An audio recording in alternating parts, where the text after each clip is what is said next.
everybody, my name's Marble, and my pronouns are she, her. My name is Ray, and my pronouns are he, him. And I'm Mars, and my pronouns are they, them. And I really enjoy soft pretzels. Yeah, me too.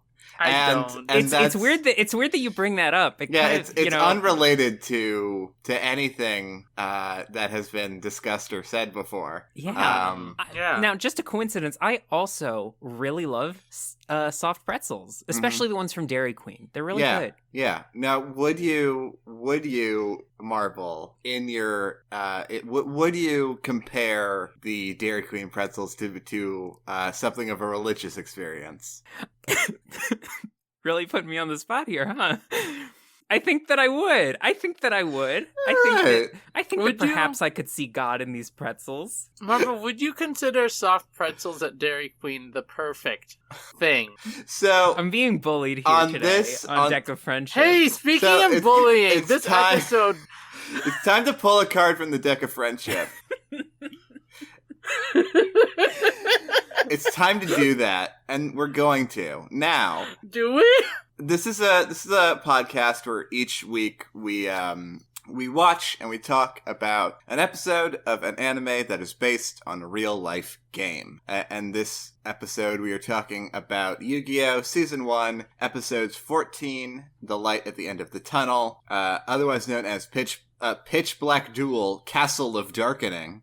And we are also talking about episode 15, Winning Through Intimidation. And wow, these episodes, huh? They were incomprehensible, They were complete nonsense from start to finish, huh? So, the only were. thing that made sense to me were the morals of friendship that were posted at the beginning and end of these two episodes. That's it. Everything else... Here's the thing is that I did like that part. Yeah, no, that's it. That's all I liked. Everything else, I stared at the screen, my jaw slightly open. Yeah, hey, same. Hey, Ray, isn't there another reason your jaw is slightly open? I got a tooth pulled! I'm sorry for putting you on blast. It's just that, sometimes you think of things to say with your mouth and then you say them, and then I did. I could really go for a soft pretzel with my tooth getting pulled right now. I think that would be really bad. I think that would be really bad for your teeth in this moment, especially because there's a lot of salt on them. Yeah, a lot of salt. I feel like you need something that's like less chewy. I got mashed potatoes sitting here. Mashed potatoes. Ray, here's my good. recommendation. Just a nice tall glass of lemonade. Ooh, yeah. Just like Beyonce. Just like Beyonce, inventor of lemonade. Mm-hmm. And you can learn more about that on Artificial Ghost Radio. Art Ghost. I almost said Art Ghost Pod because the Twitter @ we have on Art Ghost. We've never covered a Beyonce song. Okay, time for me to recommend a Beyonce song to you. Excuse me, I don't care about this podcast for the next minute. So on these episodes, let's get into a little bit of a plot summary. We say plot summary. It's mostly a duel. It's almost entirely a duel. It's almost entirely a duel, yeah. Here's the thing, y'all. Oof, yeah. Oof? Where do we even start? Well, you remember when Mai got kidnapped like 2 episodes ago? Yeah. Well, it turns out that the kidnapper ran up to her while she was contemplating friendship on the edge of a clearing. He snuck up behind her and physically grabbed her with his hands. Yeah, that's what happened. Kidnapped her. Yeah. And the last we saw of Mai was just a harsh scream. Yeah. Leading us to believe that she maybe had been, I don't know, kidnapped or worse. Yeah, like attacked in some way, for sure. Attacked. But it turns out that the kidnapper, and I'm just trying to visualize what happened between episodes, the part we didn't see, brought her to a duel station and made her play a children's card game in exchange for all of her star chips, and she wasn't allowed to not do it. Yeah, so here's... At 2 a.m., I think? Yeah, at 2 a.m. Could be 2 a.m.? So here's the thing. So this dude, PaniK, his name is PaniK, with a K at the end, not a C, and it's also, notably... It is a capital K. So it's capital P under lowercase a and I capital K is what his name is. His parents were very creative people. So yeah, when the episode opens with sort of the ending of the previous episode of the gang hearing my scream and then rushing over to see Mai defeated by PaniK. And might I say that would never happen on screen. Like if Mai was in the duel and if the duel was happening on screen, Mai would have won. Oh, for sure. Oh yeah, absolutely. But she only lost because she was off screen, and we can't prove that. Well, it's like Sonic the Hedgehog comic rules. You're not allowed to show certain characters experiencing like large amounts of distress or despair. So you just see the sort of end half of that. Yeah. When they were both handed the script, it said "Mai wins," but they decided to go against that because the camera wasn't rolling on them, and the whole cast had to just roll with it. Mm-hmm. Well, Mai was originally written pretty like one-dimensionally, so she actually had to insert the sort of cool moments that she got. So she's sort of giving herself a character arc just by virtue of like letting her lose once, which is cool. I think it's interesting. It makes an interesting plot twist. So here's the thing. Absolutely. PaniK. Can we talk about PaniK? Can we please talk about PaniK? We got to talk about PaniK. For a while, it did sort of feel like we were trying not to talk about the episode. We've got to talk about PaniK, and here's why. First off, let's visually describe this man. Big, because he's kind of another clown. He is clown. I always think of a priest when I see him, and that's messed up. PaniK. Now, I do think he is a man of faith. I do think. I think that's possible. He is sort of wearing a tight cap of some sort. The two aspects of his design that I really want to highlight are one, on both wrists, he's got two massive... because everybody get those dueling gloves that have the sort of massive ring around the wrist where you put the star chips. His are even bigger, and he's got two of them. They've got 2 rows for star chips. So you can probably fit about 800 star chips in those rings. Yeah. It's really wild. They seem unwieldy, but he duels like a gentle prince. Imagine, because he does his wrist curls. Yeah, if he takes those off, he'll just like lose track and start swinging his arms around wildly because he's so used to the weight. May I pose an alternate scenario in which he drops the giant heavy dueling rings like Rock Lee and immediately becomes a better duelist? Yeah, no, you're right. And then forgets the whole abuser shtick.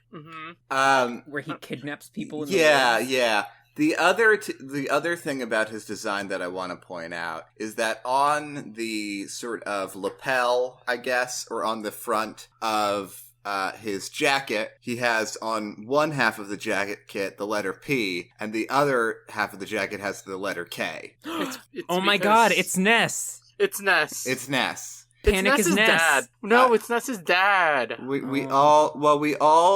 So here's the thing. We know that Ness is Sans. Right. So, PaniK is Sans' dad. I was going to go with PaniK is Sans, but that's good too. We're there. We made it. We've made it. PaniK is Sans' dad. PaniK is Sans' dad. Listen. So. Real quick.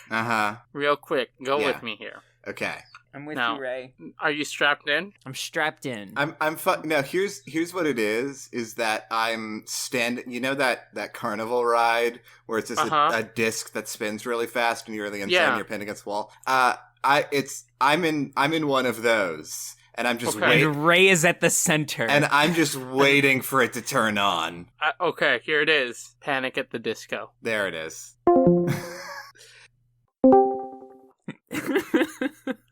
Marble, I want you to know that I'm gonna have to dub in the Discord leaving call noise. Here, I'll just make it for you. Wow.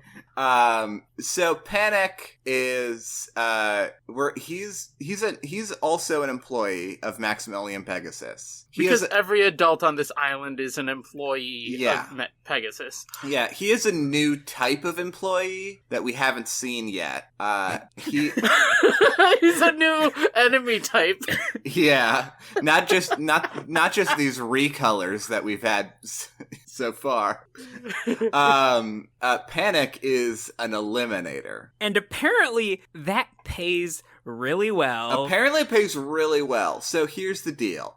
The eliminators are like boss characters that wander around the island and kidnap children and force them to duel to eliminate them from the game. And I don't know why they're here.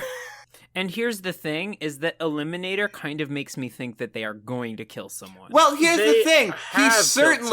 He certainly tries, doesn't he? Oh, you know what? He does try. He definitely tries to kill but he Yugi. does try to kill. At least a couple of times. He does want the blood, is the thing. Okay. He wants the blood from inside of Yugi to be outside of his body. Do you think that those... Because we know that he wanders around. He doesn't just stick in that forest. Do you think that all of the dueling arenas have the flamethrowers installed, or is it just that one?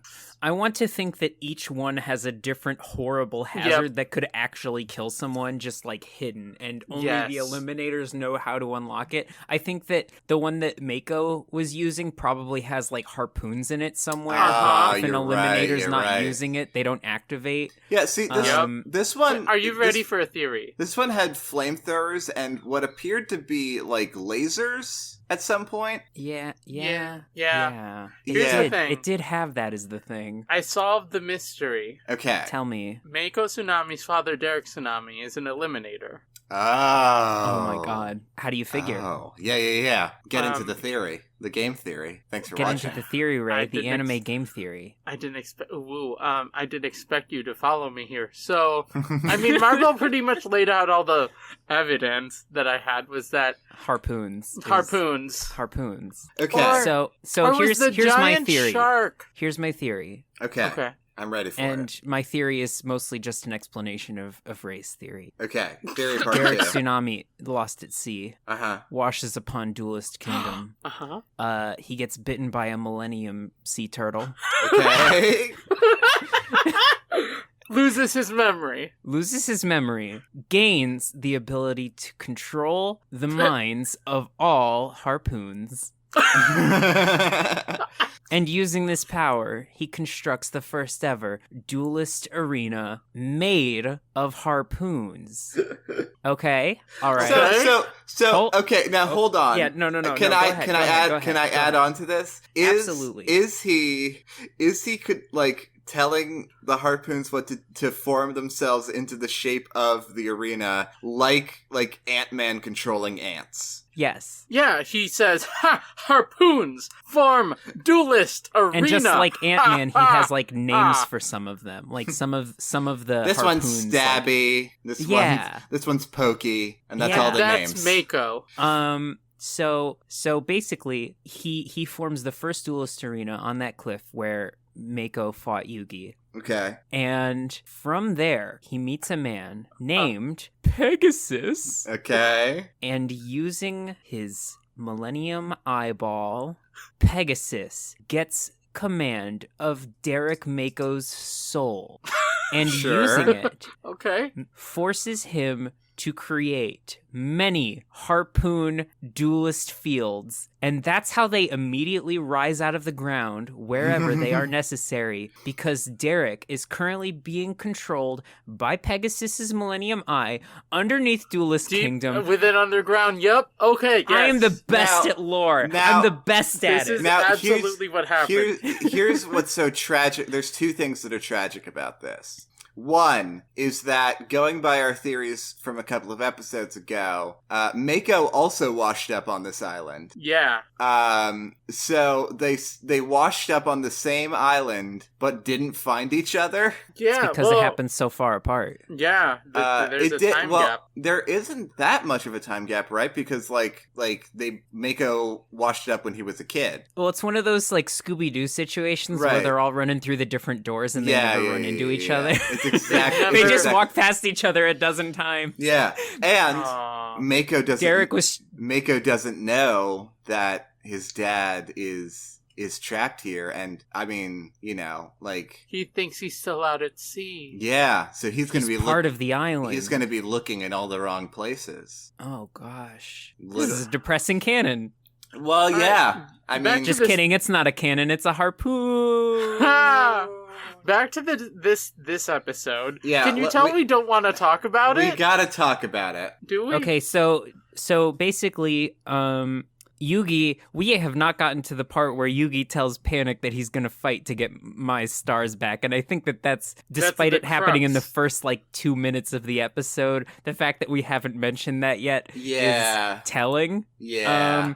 But that's what happens. Yeah, so he's here to fight for Mai's honor. Yeah. Well, so it starts off by Joey being like, I'm gonna beat you up.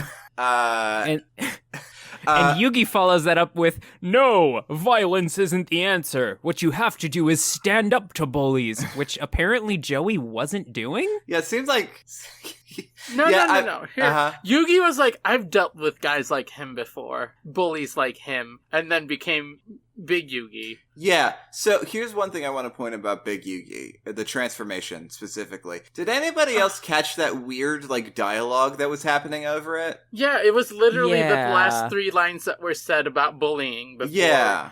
He transformed. Just superimposed, but that's not the right word for it because that's a visual term. Yeah, they just sort of... They slapped it right on there. There's a little bit of an editing whoopsie that happened during this one. Or was it a whoopsie? Perhaps it was intentional to hammer home the themes of bullying and friendship, and no, it was probably a big mistake. And then the last thing that I want to point out on this is that so Yugi is like, it's like, hey, we're gonna duel or whatever, and PaniK's just like, okay. And Joey says, and I just love this for some reason, fight time. Fight time. Yep. It's so you know that they're about to duel, because I don't think I would have known if he didn't guide me there. I think what was great about it too is that there was it took him there was a 5-second pause before he said it. Mm-hmm. And it was I don't know. Anyway, so I guess we got to talk about this duel now. It's such a long duel, and nothing happens. Can I just do the audience a real quick favor? And I'm going to count up the amount of times that I wrote and then I put the F word there, but I'm not allowed to say that live on air. I'm going to count the amount of times that I have that in my notes, okay? So let's see. 1, 2, 3, 4, 5, 6, 7, 8, 9. I have 9 of them in my notes for 2 episodes. In the span of 40 minutes. That's almost as many times as Mai said the words, I hate to say it, but it looks like Yugi's about to lose. I also have a little note here that says, oh, Tristan. And so I could capture the mood properly of that statement, I drew a funny little face that's looking like side-eyeing kind of with a little goofy little cat mouth. Mm-hmm. But I don't remember what that was in reference to. I just like that it's there. Mm-hmm. Okay, so, all right. No, I love that. I do. Mm-hmm. It's time to strap in and talk about this duel. Yeah. Attack the darkness! Okay, so PaniK normal summons Castle of Dark Illusions, and it immediately does stuff that this card does not do. Okay, I was just going to assume that this card wasn't real. Is it time for Card Corner? Do we want to get into Card Corner immediately? Let's just go to Card Corner. I mean, I think Card Corner is Castle of Dark Illusions this week. Well, it is, but here's the thing is that there's still so much to say about what happens with the Castle of Dark Illusions that I don't know if we should skip right to Card Corner when we still have to cover it later. It does not... the Castle of Dark Illusions does literally not do any of the things that it did in this episode. Well, it did 8 things. It did so many things, and not even any of the things that are on the card. Swords of Revealing Light also is here, and also does none of the things that Swords of Revealing Light does. Actually, I think that... I think it does. It did extra stuff. Well, does it really do that? Yeah, for 3 turns. Well, no, but does it really like light the field up? Well, the darkness. The field just never. The field never gets dark in. It never should have been dark. It never should have been dark in the first place. Then my point still stands. The swords of revealing light do not do that. Fair enough. All right, let's talk about this duel. PaniK summons the Castle of Dark Illusions, which, for the purposes of the show, Okay, hold on. First off, I'm sorry. So, according to this wiki, so the Castle of Dark Illusions is played. It gets a field power bonus because it's nighttime. Okay. Sure. Like nighttime in real life? I guess so. Nighttime. I guess so. Okay. I think that's what happened, is that because so if I go to the Yu-Gi-Oh bar at 3 a.m. and start dueling people with PaniK's deck, I'm going to get a bonus. That's what they would lead you to believe, but I do not think that this has ever been a real thing. Are Yu-Gi-Oh bars real? I wish. Same. Are we starting a GoFundMe right now? Go fund our Yu-Gi-Oh bar. Okay. That's so weird. So instead of giving like an actual, like the field power bonus being an actual like number, it's a percentage, which again would not happen in the actual game, because how are you supposed to, like, you would have to have a calculator with you at all times. Anyway. It's just in the thing.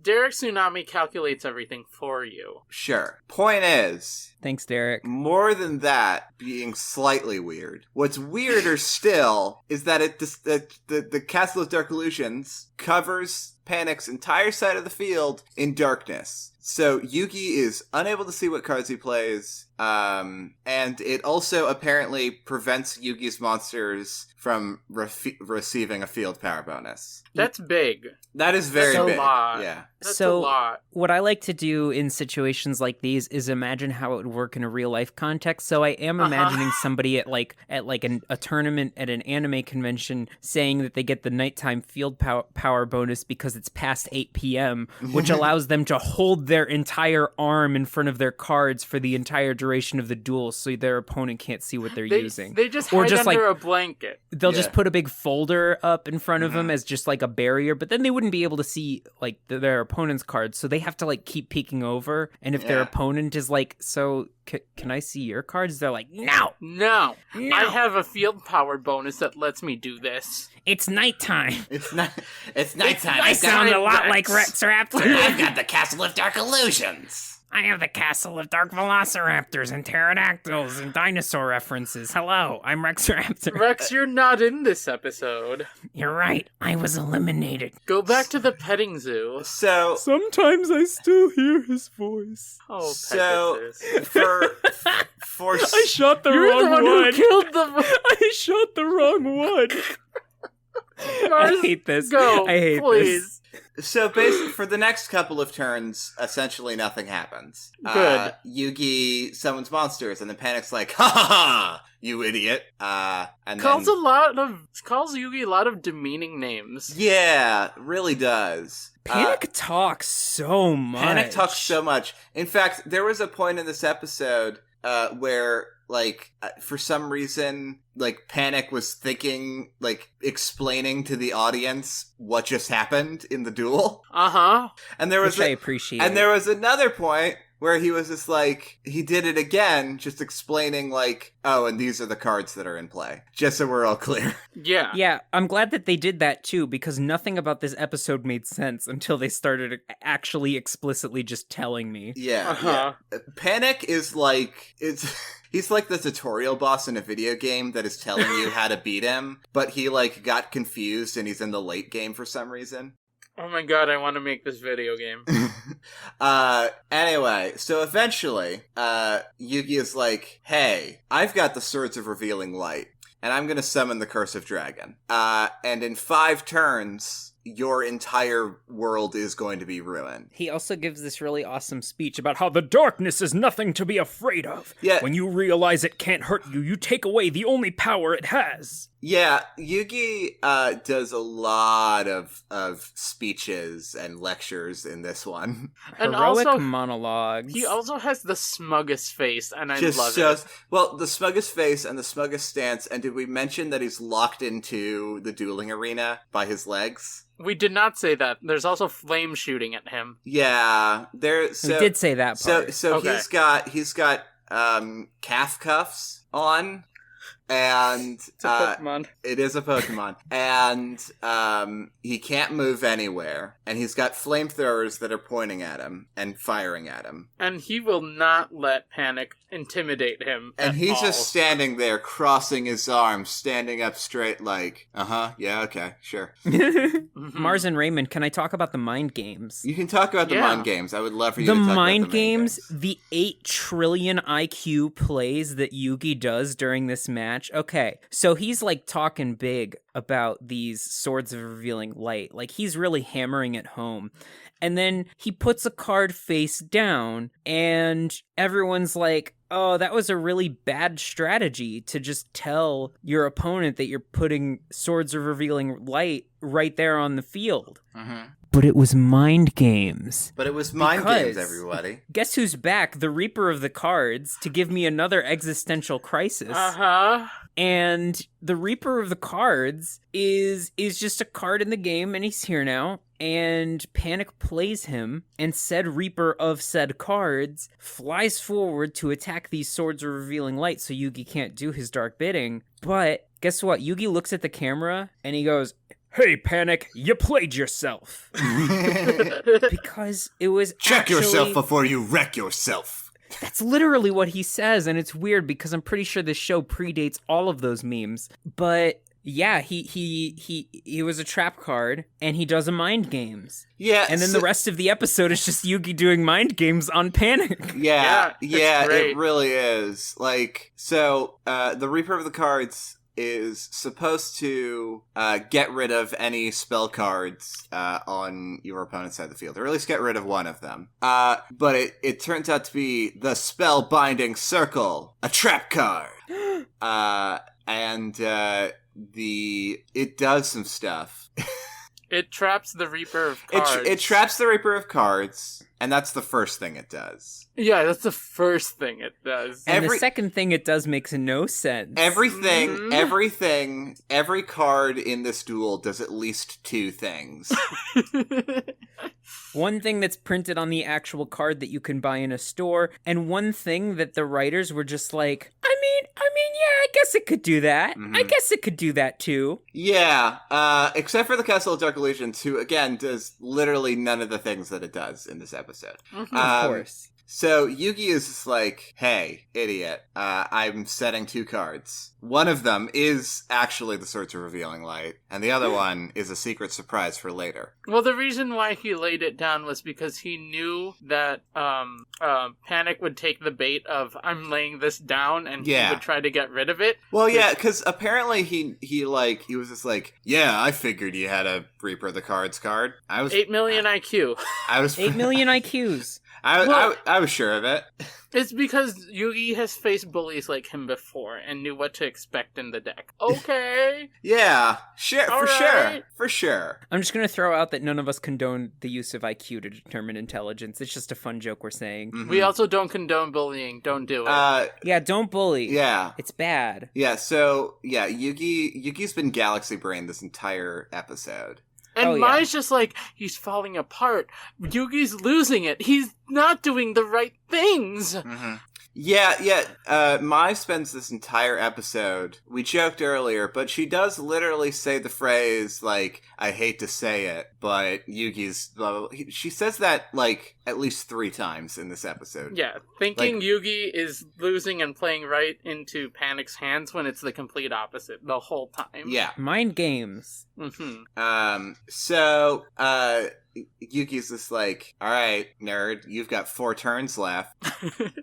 And PaniK is... He also just keeps calling PaniK a coward. Yeah!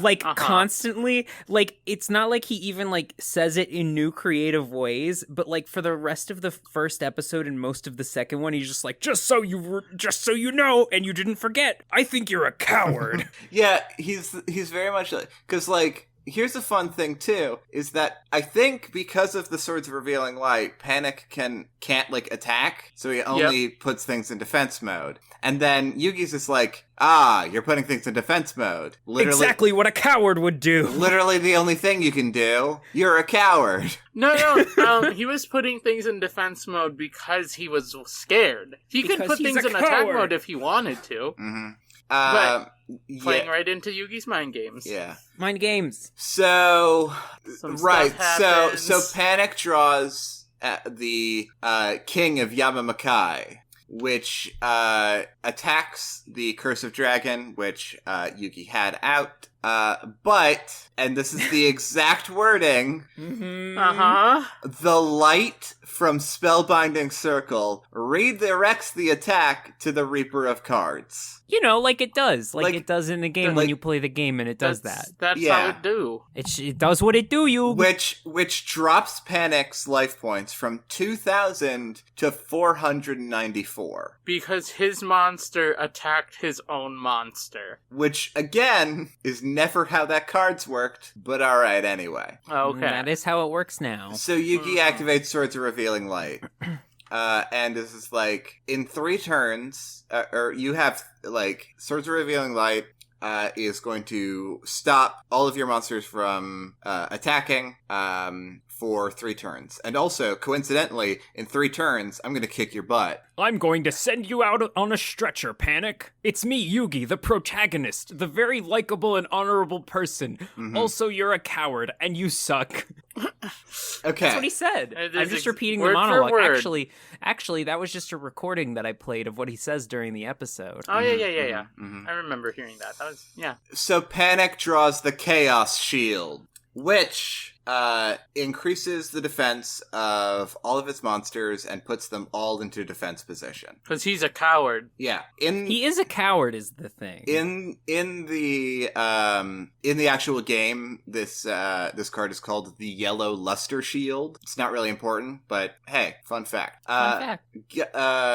Yugi then draws Gaia the Fierce Knight and normal summons it. And hey, remember that secret surprise card for later? It's for now. It's Gun. It's Gun. Well, Gun comes in a second. Gun comes later. Right now, it's Fusion. Right now, it's Polymerization, which fuses the Cursive Dragon and Gaia the Fierce Knight to fusion summon Gaia the Dragon Champion. Gaia the Fierce Dragon. Mm-hmm. Okay. All right. So you're doing great, Mars. You're doing great. We're almost done. We're here with you. We got you. We're almost done. We're gonna keep your head up through this. And this is where all of the pieces of the puzzle, Millennium Puzzle, come together. PaniK puts another monster in defense position. It really does not matter. Yugi is just like, guess what, nerd? The game's over. So Yugi summons the Catapult Turtle. Which is that gun. It's exactly what you think it is. Yeah. It's a big turtle. It's a gun turtle. It's a big turtle that has a gun on its back. It's just Blastoise. It is Blastoise, but green. It's very much like Blastoise. I don't mean to keep referencing my notes, but when this happened, I do just have, and it takes up about 4 lines of this college-ruled notebook, just in all caps with like 8 question marks. Turtle? Catapult Turtle?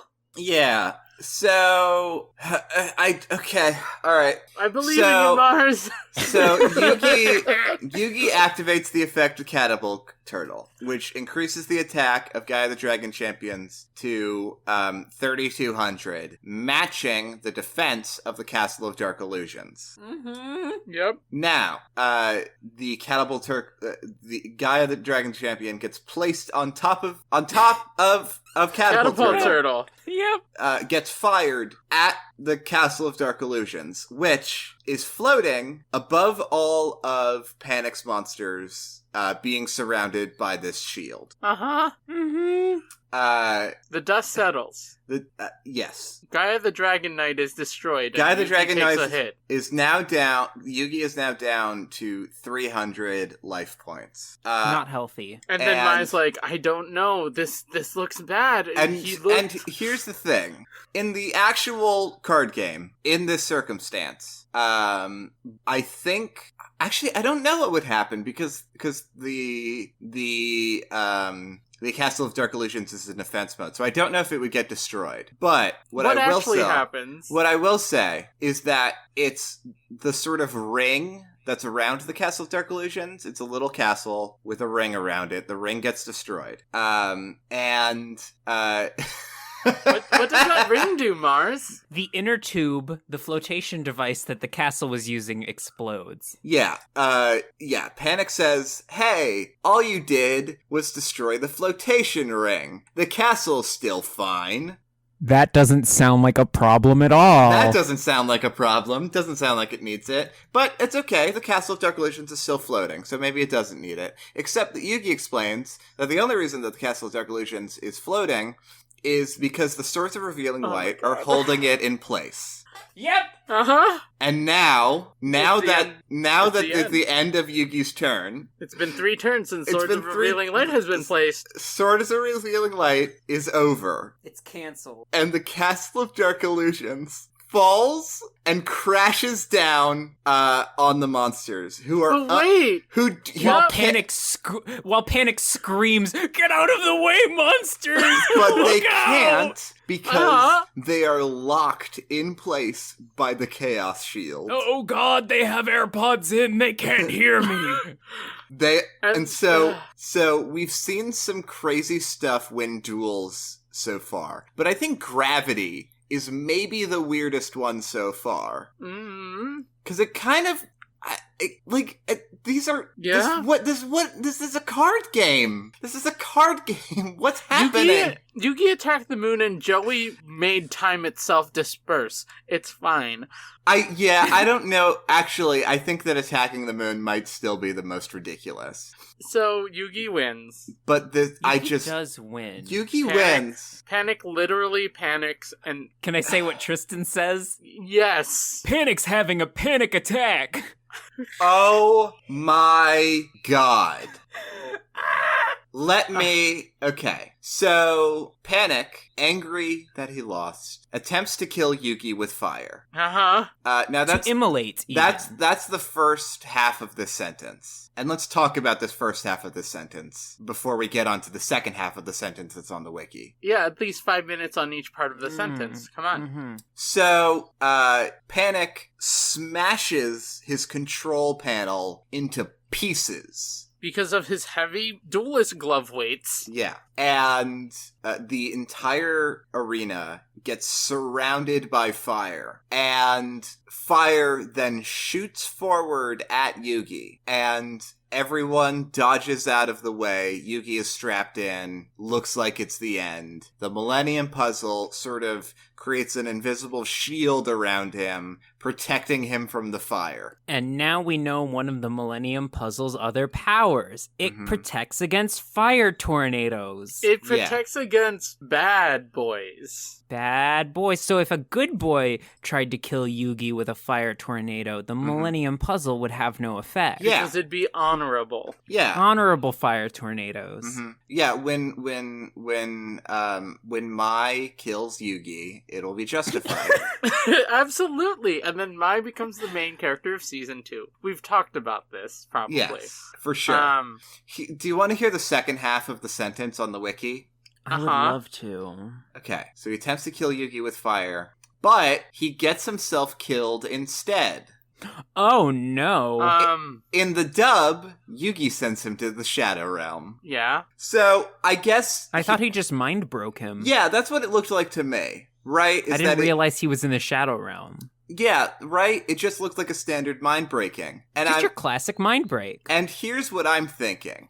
is I think that this is a clever edit on behalf of 4Kids Entertainment. And or Netflix, who we know is very popular for clever edits right now. Okay. So that was a hilarious joke about everyone's favorite mech anime. Thanks for coming, everybody. My theory is that in the original Japanese version, there is like an actual like sequence of like PaniK getting sent to no, because he just got murdered. So I don't know what happened there, really. Because, like, Yugi outstretches his hand, but I'm not sure what, like, because the wording implies that he dies because of the fire trap. Right. So why... The wiki doesn't say? No, the wiki doesn't say. Oh. The wiki does not say why Yugi stretches his hand out. And I think I think it's entirely possible that what they did is that they took they took a shot from a different episode of Yugi stretching his hand out and superimposed it over the regular episode for that shot, and then did the glass break thing to sort of... And it was a freeze frame. Yeah. So it wouldn't have been difficult to animate. Yeah. Right. So I think that's possibly what they did. Because I think what probably happened in the original is that the fire reflected off of Yugi's shield and then went back at PaniK. Right, and he died. That's what I think happened. Okay, so I have the episode in front of me right this second. The dub. You've got the version of the episode. The dub I have version? it open. Yeah. Yeah, the one that we just watched. Yeah. And I'm looking at the scene, the mind break scene. Yeah. And there is a shot of him after the freeze frame on his face. He is getting consumed by fire. It's just it's like it's vague enough, you know? Like it's vague here. Like you see him like about to fall off the duelist podium and there's flames rushing past him and then we just don't see him again. Right. Because he's in the Shadow Realm. Right. Okay. Yeah. So PaniK's gone. PaniK's one way gone. Or another. He got roasted. We won't literally. be seeing PaniK again. He's hanging out with Mako's dad. Yes. Like, I don't think they would have had to have changed anything from the Japanese version to convey that he just got immolated. Right. Yeah, I don't know. And then we cut to the gang who's like, oh yeah, Yugi did it. Yeah. And also, Yugi just killed a man. A man just Millennium- died. Actually, no, it was not Yugi's fault. My It's bad. true. Right. And Yeah. It was PaniK's fault. It was an Tristan- accidental self-immolation, which True. happens sometimes. Tristan It's does just a normal state- thing that happens in adult life. Yeah. So. Tristan says, and this is very important, Mhm. is that it's a good thing Yugi had his Millennium Puzzle, because it protected both Yugi and his friends. Yeah. It protected them too, I guess. Do you not buy that? I buy that. I mean, I'm not saying that I don't buy it, but what I will also say is that we did also see his friends jump out of the way themselves. Right. True, but it could have spread. They're in a forest. That could Yeah. Only you can prevent forest fires. Yeah, Millennium Puzzle. it's really impressive and good that a forest fire didn't break out. Right. Mm-hmm. So we see the letters P and K on PaniK's jacket. Uh-huh. Apparently, and in the English version, that's why P and K in his name are capitalized. In the original, In the original version, his name is Piss King. no, in the original, his name is Player Killer. Oh. Yeah. So here's my theory, is that we're probably not going to see another Eliminator, and maybe Eliminator was a little bit more literal than they let on. Yeah. Huh. Maybe. It's a good So thing how did Mai live? because the gang came just in time. Yeah, but like, did they save her from immolation? I don't think that PaniK tries to roast every duelist after the duel is over. I don't know. It seemed like he wanted to. I mean, because his whole deal is that he's like trying to make you panic. He's trying to get under your skin. I think Yugi's point is that like he was all show, you know? Yeah, that's part of it. That's fair. That's fair. Like he wasn't actually gonna kill anyone. I mean, he definitely tried at the end, for sure. Yeah. Well, he's probably never lost before. Yeah. True. He was probably upset. Mm-hmm. You know, some people break controllers, some people throw chairs, some people try to murder children on an island. Yeah. We all deal with loss in different ways, I guess. Jesus. Gamer rage, you know? Oh, Yeah. boy. The silent killer, or more accurately, the very loud, very dangerous killer. Yeah, PaniK had a bit of a heated gamer moment. He did have a heated gamer moment. A is the heated thing. gamer moment. I'm glad that this predates Twitch because he would be like all kinds of canceled for that. Oh yeah, a good thing he just got sent to the Shadow Realm. Yeah, where you can't get Twitch. Twitch is not received in the Shadow Realm. Right. Yeah. Because it's not invented yet. And that's it's the only 90s, reason. Baby. Twitch is eternal. Okay, so yes, I think it is. I hope it's not.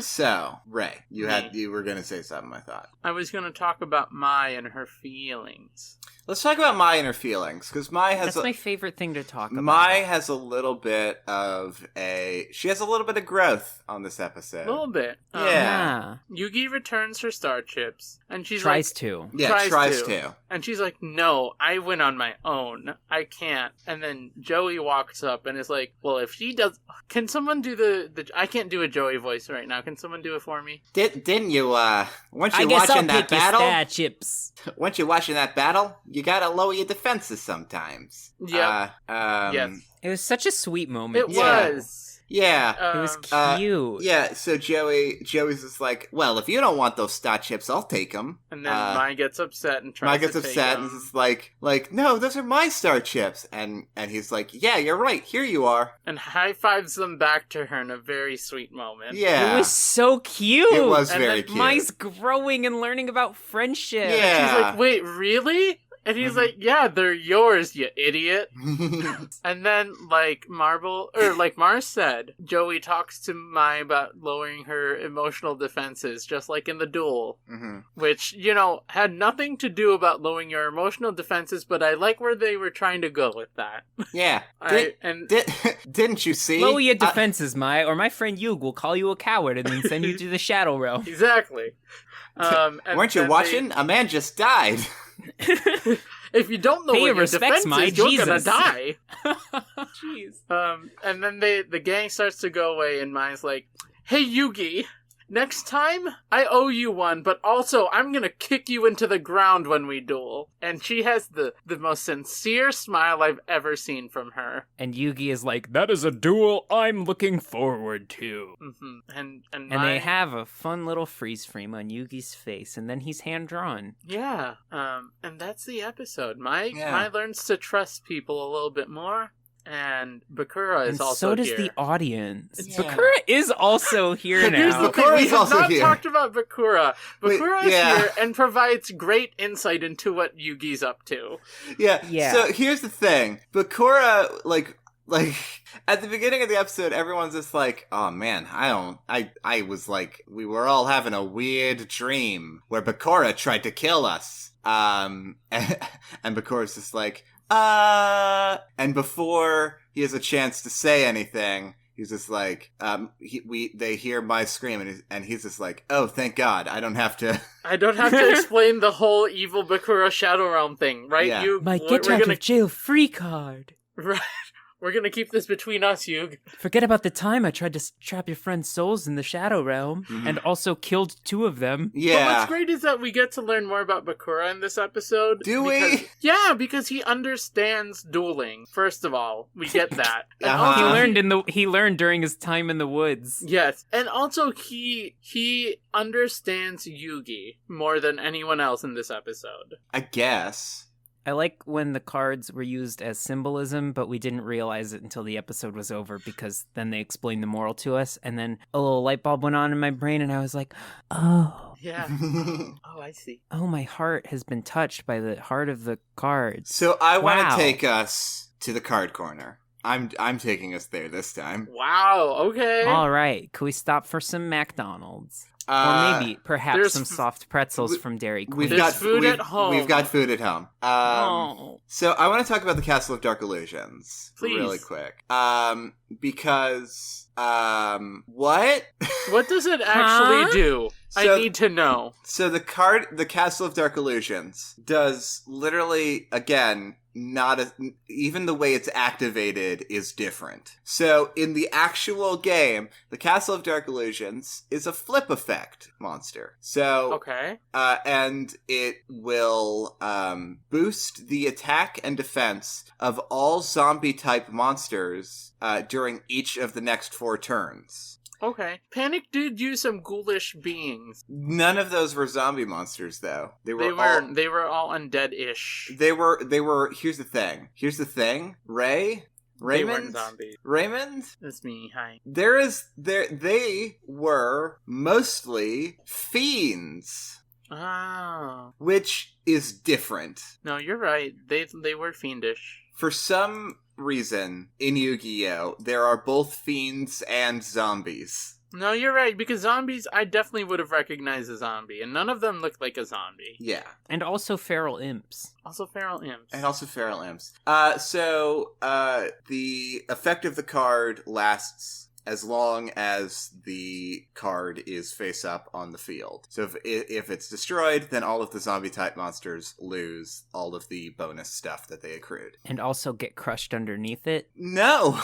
As a matter of fact. And the only way to defeat it is to launch dragons out of a turtle and destroy its inner tube that keeps it in the sky? Here's the thing. Nothing about the card at all, even a little bit, implies that the reason that it's floating is because of its ring. So, like, the sort of, like, strategy, I guess, with this card is that, obviously use it with a zombie deck, but, like, the reason why it's got a good defense, but you've got to, in order to flip a monster, you have to put it in attack position. So it has to go into attack position first, and then you flip it into defense, which is a bunch of game nonsense. But most importantly, it does not shroud the field in darkness. Yeah, I don't think anything does that, because that's wild. Yeah, as far as I'm aware, nothing does that, or has ever done that. Because here's the thing, with the Pokemon anime, right? Like, sure, it makes some stuff up sometimes, but for the most part, like, it does a reasonable job of teaching you how to play the game. They at least talk about it, type advantages and disadvantages. Right. And sometimes they even talk about levels, which is weird. Yeah, it is weird. At some point, they do, like, stick to their guns and do only 4 moves per Pokemon. Mm-hmm. Right. Which is cool. I think it's interesting that they do that. Whereas Yu-Gi-Oh, if you tried to translate the anime into a real game, there would literally be a card where it's like, now your opponent has to put on a blindfold and spin around in circles before taking their turn. Yeah. You have to buy 4 identical hats. And if you can't find them, that's the game. Yeah, and I get to mind break you. Yeah, the Yu-Gi-Oh anime, at least so far, I don't know if the other seasons or the other series of the show do a better job, but for the most part, it seems like if you were a kid in the 2000s and you were really trying to get into the game and you were a big fan of the anime, you would watch the anime and be like, well, why can't I do any of that?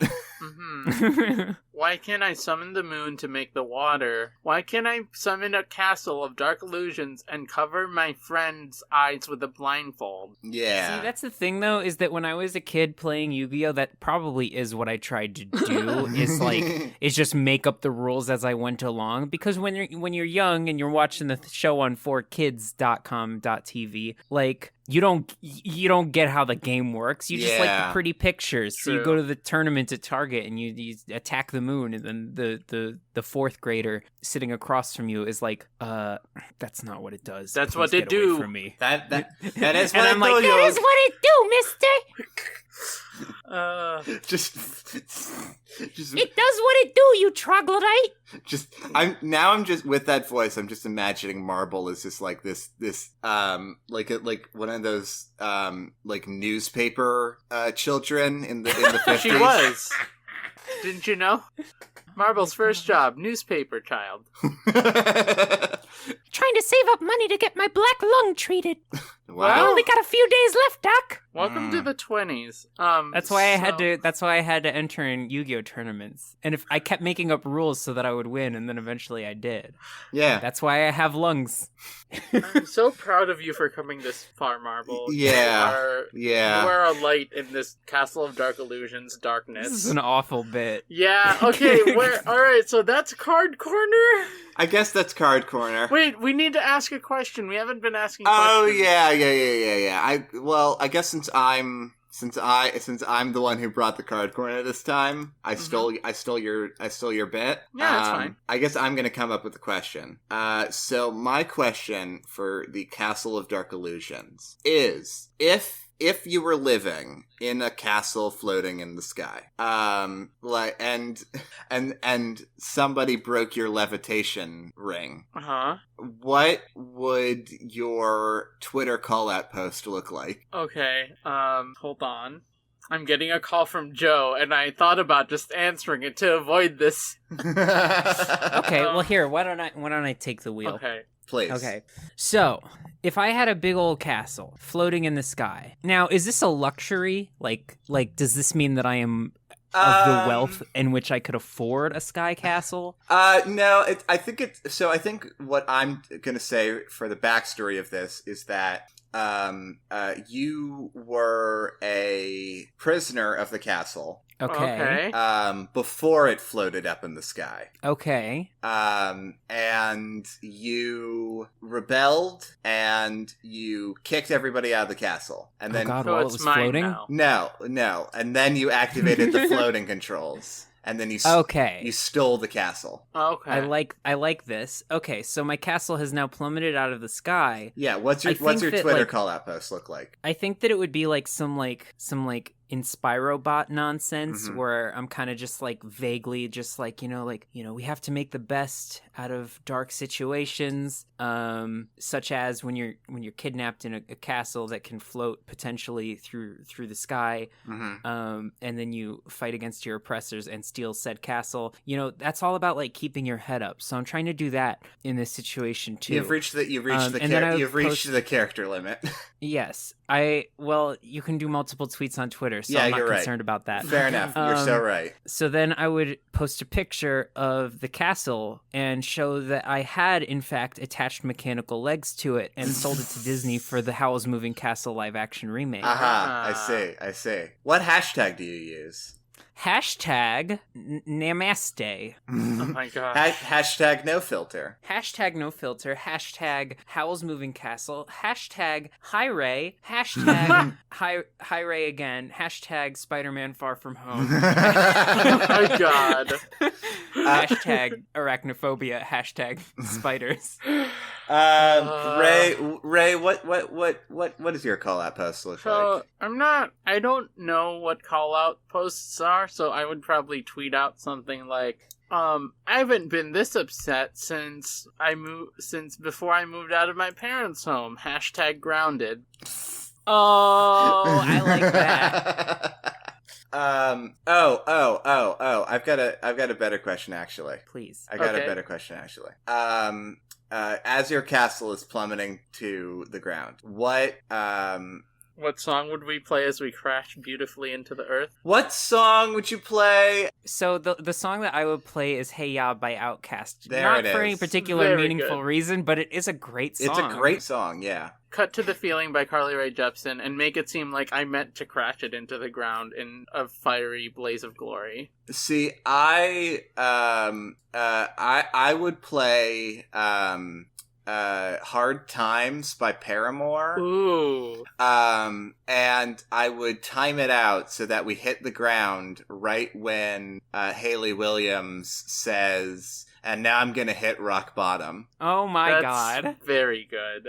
Hey. Now, hey everyone, I know this episode's going to come out after the 4th of July, but enjoy the holiday and make sure you listen to the 4Kids National Anthem. Just look it up on YouTube. It exists. You gotta listen to it legally. You have to. Speaking of listening to the 4Kids National Anthem, stay safe out there. Yeah. Stay safe out there. And even though this is after the 4th of July. Yeah, and also take care of your pets during all of the scary noises. Yes, please. Yeah. Make sure that if they have, like, pet anxiety medication, sometimes pets use that for fireworks, I think. Right? That's a thing. Yeah.